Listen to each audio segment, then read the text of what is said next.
Gracias por su preferencia y continuar junto a nosotros en la primera emisión de Informa TVX. Estamos en su espacio de entrevista este lunes 25 de julio, como lo anticipé hace unos instantes. Ya está con nosotros Carlos Molina, filósofo y docente de la UCA. Haremos un análisis de coyuntura sociopolítica. Carlos, bienvenido. Muchas gracias, muy amable, y un saludo a todos los televidentes. Gracias, Carlos, por tomar la invitación de Informa TVX. Les ofrezco rápidamente un contexto del tema que vamos a platicar esta mediodía junto al filósofo y docente universitario Carlos Molina. En la actualidad, la sociedad salvadoreña se encuentra en un escenario marcado por conflictos alrededor de situaciones complejas como la violencia, desigualdad, acceso a la justicia y promoción de derechos humanos. A su vez, toman fuerza reivindicaciones sociales como el reconocimiento de la diversidad sexual, derechos sexuales y reproductivos, protección de las tierras de comunidades indígenas, acceso al agua, entre otros temas. La lectura de esos procesos se limita a una lógica meramente economicista o a veces de dinámicas políticas, pero nos interesa una perspectiva que retome nociones como la ética y el análisis de los valores en la sociedad salvadoreña en la actualidad. Para ello nos acompaña Carlos Molina, filósofo y docente universitario. Agradezco, Carlos, que nos acompañe esta mediodía iniciando la entrevista. Quiero tomar una noción que usted presenta en un artículo de opinión denominado La sociedad civil antiderechos. Y hay algo que es interesante, una frase que me llama la atención para romper un poco el hielo en la entrevista. Carlos dice, los valores son dirigidos en contra de la vida humana. Hay algo, y a esto, ¿a qué se refiere, Carlos, con esto de valores en la sociedad salvadoreña que pueden ir contra la vida humana? Bueno, por ejemplo, pensar que es más valiosa la vida de un embrión de 4 semanas, 12 semanas, incluso 20 semanas, hasta 25 semanas, que la de una mujer, eso es dirigir un discurso sobre los valores en contra de la vida humana. Ese es un ejemplo. También cuando yo pienso, bueno, en mi caso pues no porque soy un hombre, pero si yo soy una mujer que ha decidido tener un bebé y, por ejemplo, no abortarlo, eso es una opción que yo haría, ¿verdad? En ese caso, el valor que tiene eso, sin duda, pues es un valor para mí, pero yo no debería, o esta mujer no debería pensar que todas las mujeres del país o del planeta tengan que hacer esa opción.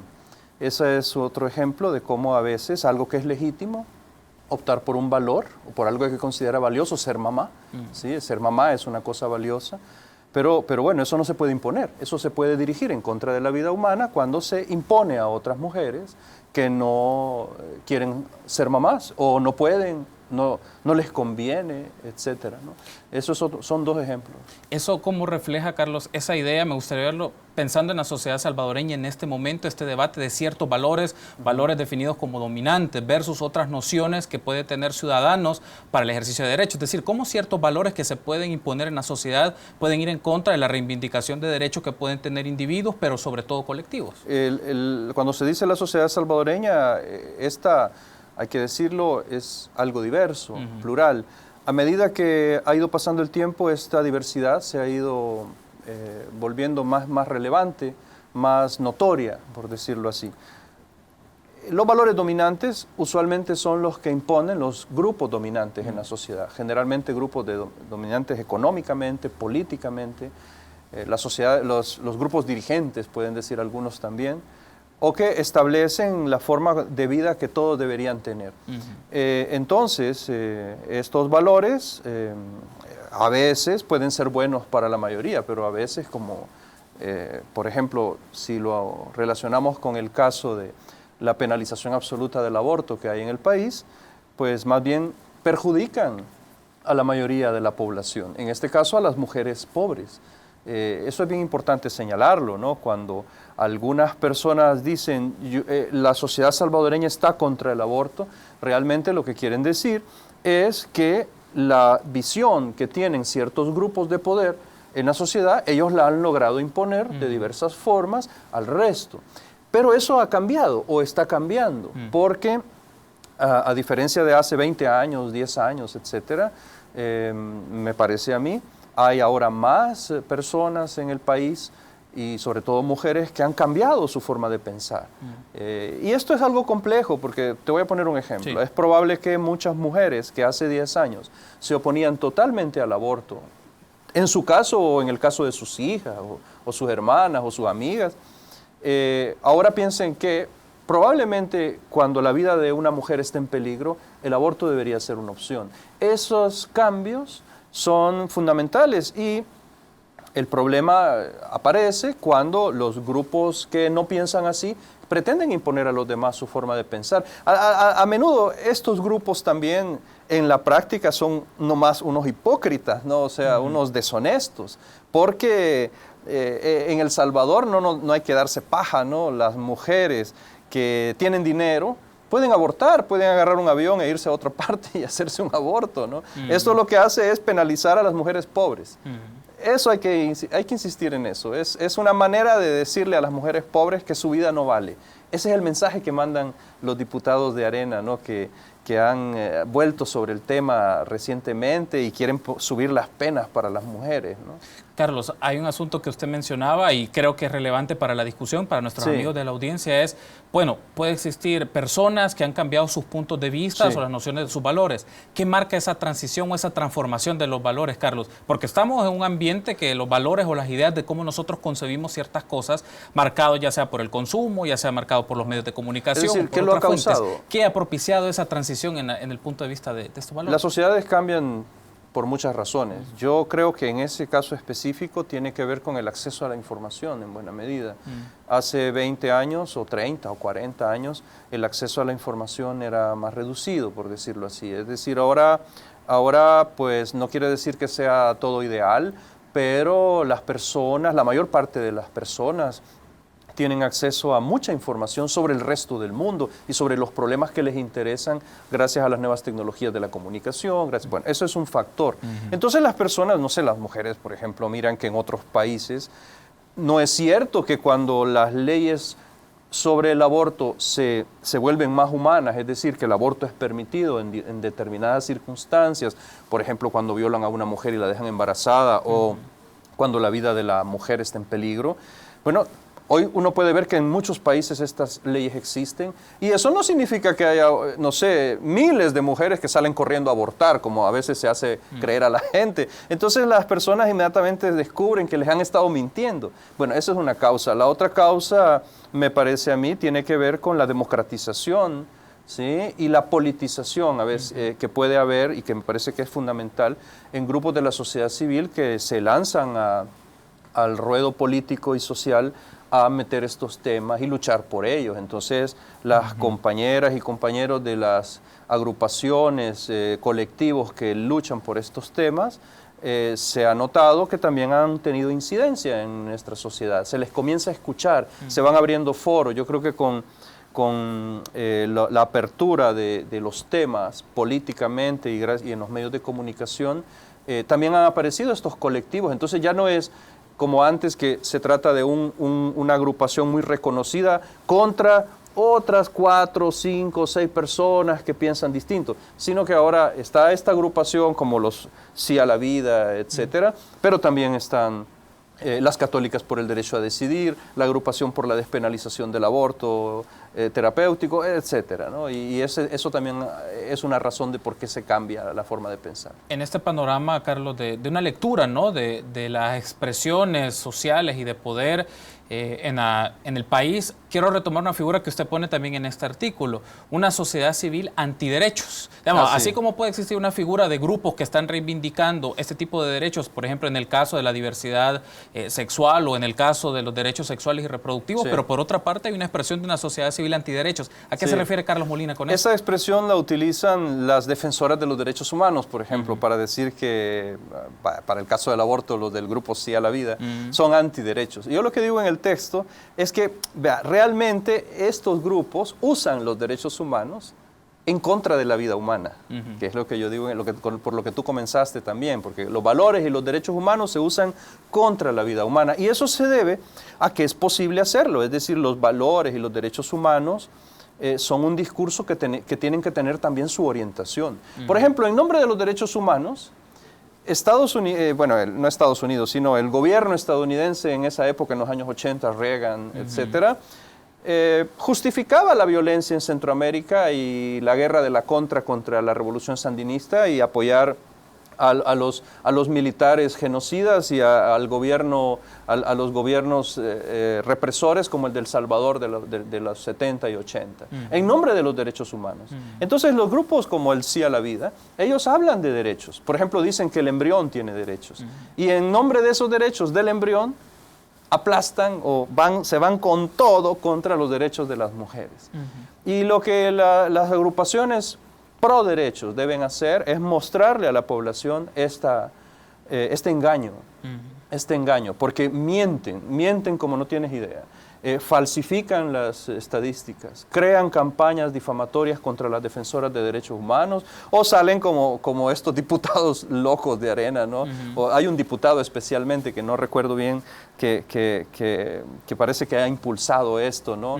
Que debe ser un sujeto con, no sé, con problemas muy serios, ¿no? Contra las mujeres, ¿no? Porque se nota el odio, ¿no? Hacia las mujeres pobres, ¿no? A las que no se les deja salida, ¿no? ¿Verdad? No pierdas de vista que tú y yo en ninguna situación posible podríamos llegar a un hospital y se nos va a negar atendernos para curarnos. No me imagino yo una situación así, a no ser que, bueno, a lo mejor no exista la medicina o no existe el tratamiento, pero si existe el tratamiento y existe la medicina, nosotros vamos a un hospital y nos atienden, ¿no es cierto? Pues porque somos hombres, pero si fuéramos mujeres, hay una situación o algunas situaciones en las que a las mujeres, existiendo la medicina, existiendo la terapia, no las atienden, sino que las dejan ahí. A lo mejor las atienden, pero primero llaman a la policía o llaman a la fiscalía o la denuncian y la insultan y la maltratan y le dicen, esta mujer no es una asesina, ¿sí? Y resulta que es una situación en la cual la pobre, porque imagínate, una mujer con el problema que tiene, obstétrico, etcétera, y no tiene cómo defenderse, ¿ya? Y ya está condenada de antemano. Antes de que haya ningún juicio, esta mujer ya es condenada. Esa barbarie es lo que estos diputados irresponsables quieren echar adelante y desde una perspectiva auténtica de derechos humanos y de valores y de ética no se puede permitir. Hay otro aspecto que quiero incorporar a la discusión, Carlos, es una sociedad civil antiderechos promulga un discurso de despolitización.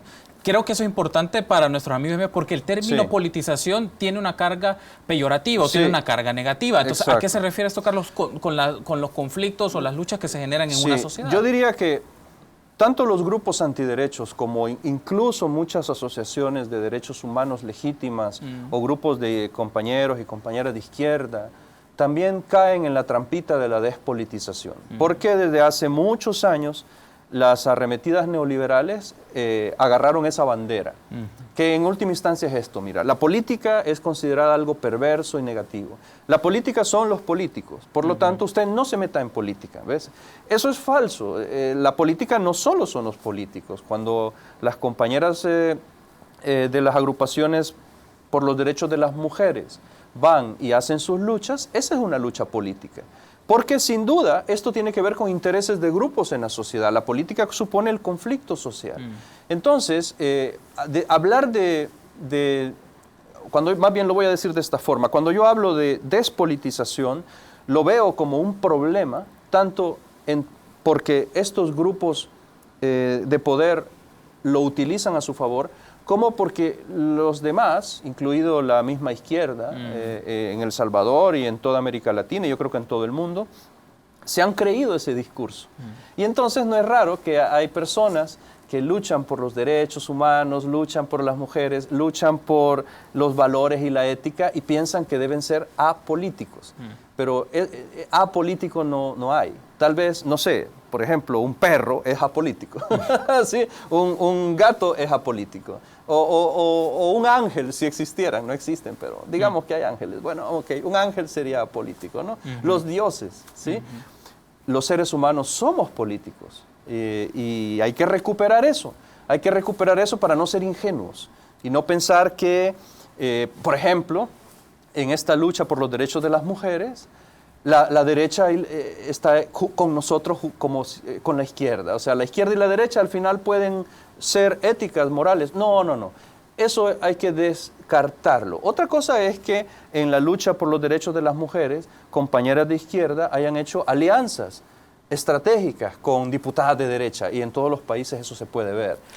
Pero no hay que pensar que al final todos vamos en el mismo barco. No. Carlos, tenemos que hacer una pausa. Me gustaría que en el siguiente bloque hagamos un análisis. Me gustaría escuchar su análisis sobre el tema de los valores de la izquierda, particularmente del FMLN, en una reflexión en contexto de la coyuntura actual, si le parece. Permítanos una pausa, continuamos con más en su espacio de entrevista de Informa TVX, primera emisión. Regresamos en instantes.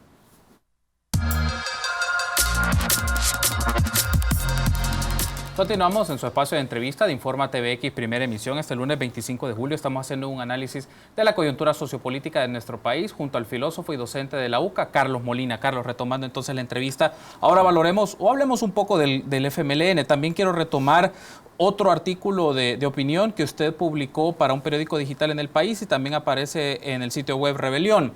Y se titula de esta manera: una incómoda batalla de ideas que la izquierda debe asumir. Y a criterio de Carlos Molina, ¿cuáles son esas batallas de ideas que el FMLN debe asumir en este momento? Bueno, yo decía varias cosas ahí. Yo solo voy a retomar en este artículo que publiqué en Contrapunto y en Rebelión, ¿verdad?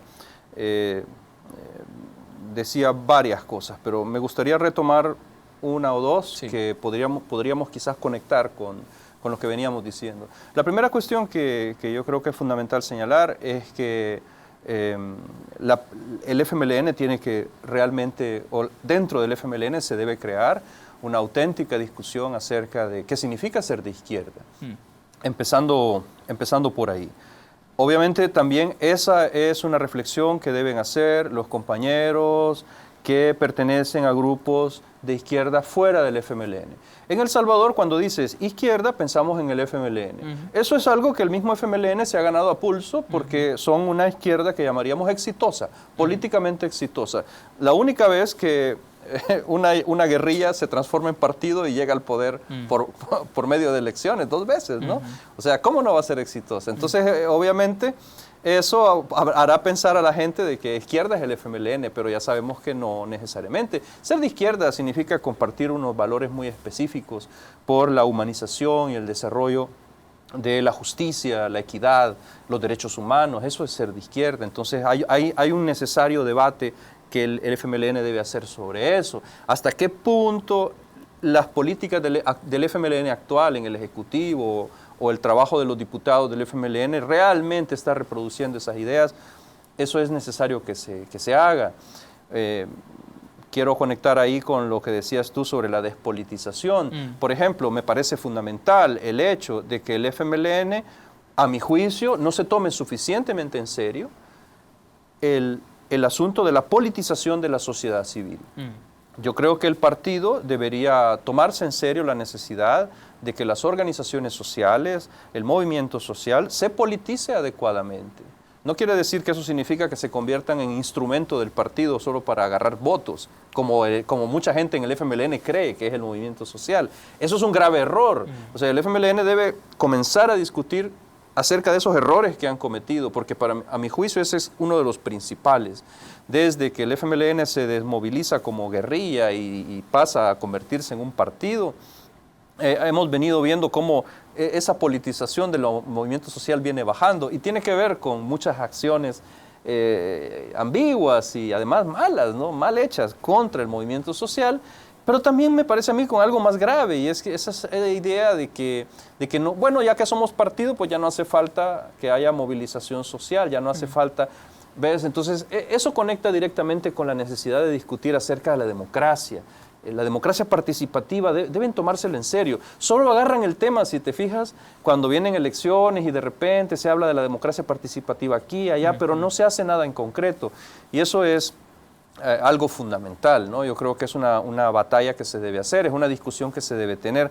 Y la otra cosa, me parece a mí, yo quisiera conectarla, aunque en el artículo no lo digo, pero si te parece a ti, sí, dado que también eso está en la agenda ahora, la otra cosa tiene que ver con tener claridad sobre la propia historia y sobre las deudas que se tienen. Por ejemplo, eso conecta con la ley de amnistía y con el manejo que se le ha dado, ¿no te parece? Porque lo voy a poner de esta forma.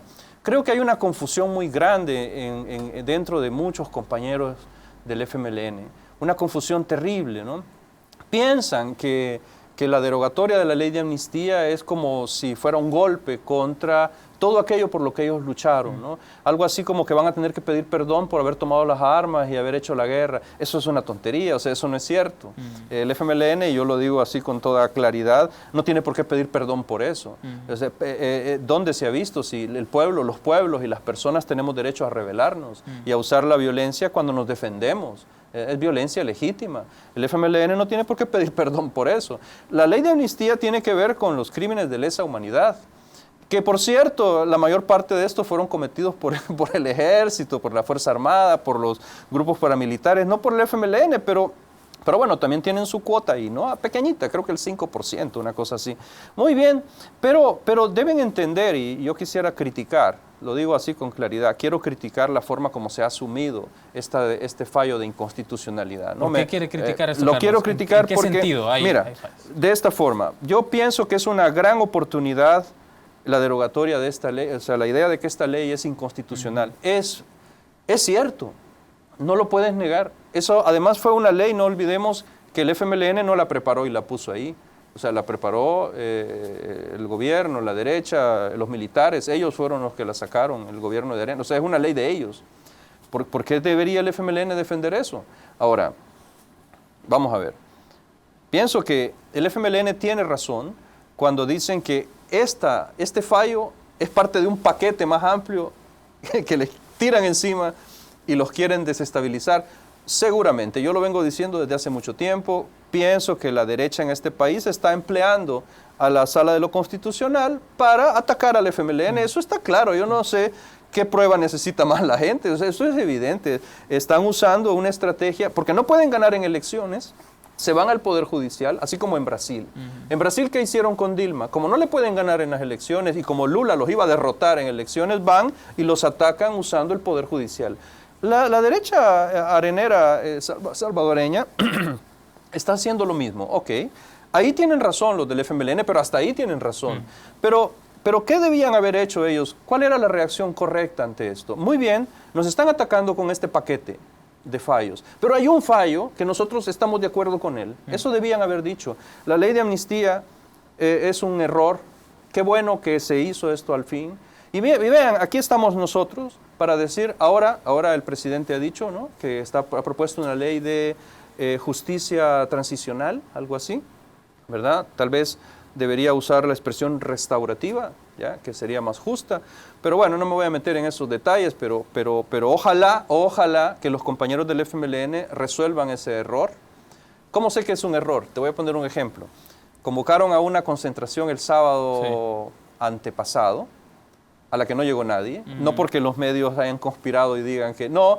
Te lo voy a decir por qué. Porque conozco a la militancia del FMLN y conozco a muchos militantes concretos del FMLN y sé que estaban molestos con su propia dirigencia por no haber sido capaces de hacer esa distinción. Porque la gente de izquierda de este país, yo mismo, mi papá fue una persona a quien se le violaron los derechos humanos, casi lo matan y tuvo que irse al exilio, ¿sí? Una víctima de esta guerra sucia del gobierno de entonces, de derecha, por supuesto. Y las personas del FMLN y los militantes, obviamente, les indigna que no se maneje bien la cosa, porque es obvio que esa ley de amnistía tiene que ser inconstitucional. Entonces, a lo que, con esto, está bien, perdóname, claro. con esto termino. Yo pienso que el manejo adecuado es decir, muy bien, nos quieren joder con todos estos paquetes de fallos de la sala. Claro, es una sala con pretensiones golpistas. Yo creo que sí. Ahora, hay que distinguir la ley de la inconstitucionalidad de la amnistía. Eso está bien.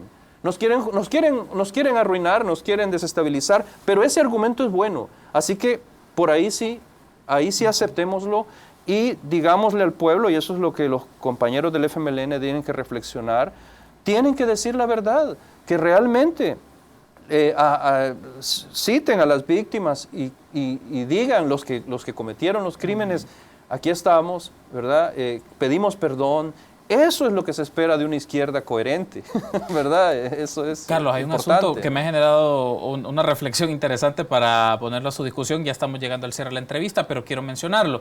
En este caso del posicionamiento del FMLN, particularmente ante la inconstitucionalidad de la ley de amnistía, ¿usted cómo lo clasificaría? Si es la pregunta que formulo, si no es dentro de estas categorías que voy a mencionar, me parecería oportuno escuchar su punto de vista. Sí. ¿Error de comunicación o es que hay un conflicto de valores de ser de izquierda en el FMLN sobre ciertos puntos? Lo primero es sin duda, es un error de comunicación sin duda. Yo añadiría que también hay una confusión en mucha gente que impresiona, o sea, yo todavía no me lo creo, pero ni modo. Creo que los hechos tienen que hacerlo a uno aceptar que así es. Hay gente dentro del FMLN, incluso en cargos importantes, que creo que no entiende bien lo de la ley de amnistía. Por eso hice la aclaración al principio. Entonces, hay gente que te dice, yo no veo por qué tenemos que arrepentirnos por haber tomado las armas. ¿Y quién te ha dicho a ti? Habría que decirles que eso tiene que ver con la ley de amnistía. No tiene que ver. Entonces, hay un problema de falta de comprensión y hay un problema de comunicación. Absolutamente. El FMLN se caracteriza, y lo digo como una crítica, ojalá que sea constructiva y que al fin hagan algo al respecto, pero el FMLN se ha caracterizado desde que entró a la vida política en tener una mala política comunicacional, terrible. Era mucho mejor en la guerra, cuando estaba la radio Venceremos, ¿verdad? Yo creo que era mejor política comunicacional en esa época. Pero luego en tiempos de paz, ay no, no lo saben hacer muy bien. Entonces, bueno, yo creo que hay algo de eso. Lo otro que dijiste sobre si hay un conflicto de valores, eso hay que verlo de otra manera. Lo voy a plantear de esta forma. Yo creo que si tú te estás refiriendo al hecho de que yo puedo creer algo y tener conciencia de que debo hacer algo, pero al mismo tiempo no tengo el valor de hacerlo o va contra mis intereses personales, es decir, eso es lo que llamamos ser un incongruente. Bueno, eso sin duda pasa en el FMLN y en todos lados, en todas las instituciones públicas, privadas, pasa en los partidos políticos, nos puede pasar a ti y a mí, ¿ok? Entonces, de que eso exista, sin duda. Pero yo creo que también tú querías apuntar a otra cosa, algo así como, ¿será que el FMLN, ya como institución, en conjunto, ha perdido el rumbo, digamos, ideológico? ¿Ya no es un partido de izquierda? No. Yo diría que no es cierto. Yo diría que el FMLN también es algo complejo. Yo no puedo meter en el mismo saco a todo el mundo en el FMLN, militantes, dirigentes, no. Pero igual, dentro de los mismos dirigentes no es lo mismo, ¿ok? Hay algunos dirigentes, ¿sí? Yo conozco a algunos a los que les tengo mucho aprecio y mucho cariño y que sé que son personas que este problema que estamos planteando se lo toman en serio y que si están viendo esto, les parecerá que vale la pena reflexionar sobre ello.